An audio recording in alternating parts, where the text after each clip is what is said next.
Loué soit Jésus-Christ, le seul prêtre. Sa grâce et sa paix soient avec vous. Parce que l'Église vit de l'Eucharistie et qu'il y a de moins en moins de prêtres, du moins en Occident, certains avancent la proposition de confier le rôle des prêtres désormais à des laïcs. Et c'est vrai que les prêtres ne sont ni meilleurs ni plus saints que les laïcs. Et malheureusement, parfois, l'actualité nous le montre que trop. Mais cette proposition, en fait, révèle une profonde, radicale et dramatique méconnaissance de la distinction des sacerdoces baptismal et ministériel.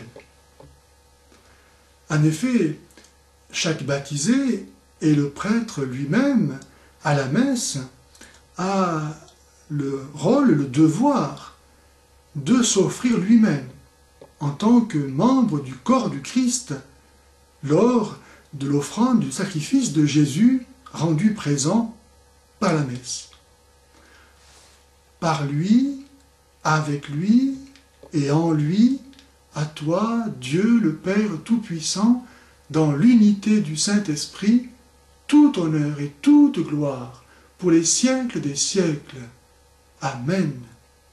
Amen, cela signifie « je ratifie pour mon compte cette offrande du Christ parce que moi-même je suis membre du Christ. Et donc, Père, je te donne ma vie par Jésus, avec Jésus et en Jésus. » Mais le prêtre fait donc quelque chose d'autre à la messe, que les baptisés ne font pas.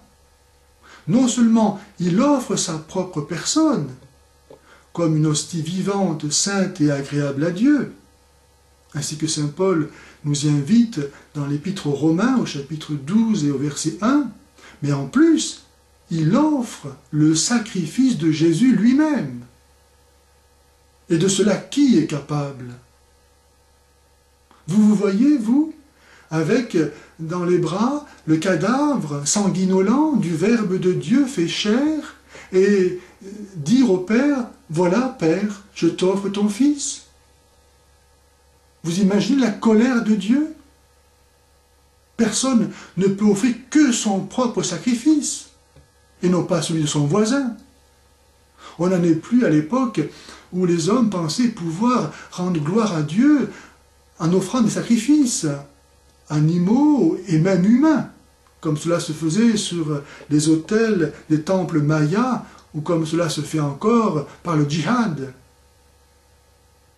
À la messe, en fait, le prêtre ne fait rien.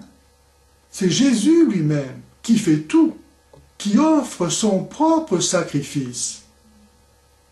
Il se sert de son prêtre pour rendre présent ici et maintenant son sacrifice éternel, puisque, étant Dieu, l'acte qu'il a accompli sous la croix il y a 2000 ans est éternel. Et donc, la messe est le moyen pour rendre ce sacrifice éternel actuel, pour nous ici et maintenant, afin que nous puissions y participer. Lorsque le prêtre dit « Je te pardonne tes péchés », tout le monde comprend qu'il n'a pas le pouvoir en tant qu'homme de remettre une offense faite à Dieu. Et donc c'est Jésus à travers lui qui pardonne les péchés. Lorsqu'il dit « Ceci est mon corps », tout le monde comprend que ce n'est pas le corps du prêtre qui est là. Et que c'est Jésus, à travers lui, qui a consacré le pain.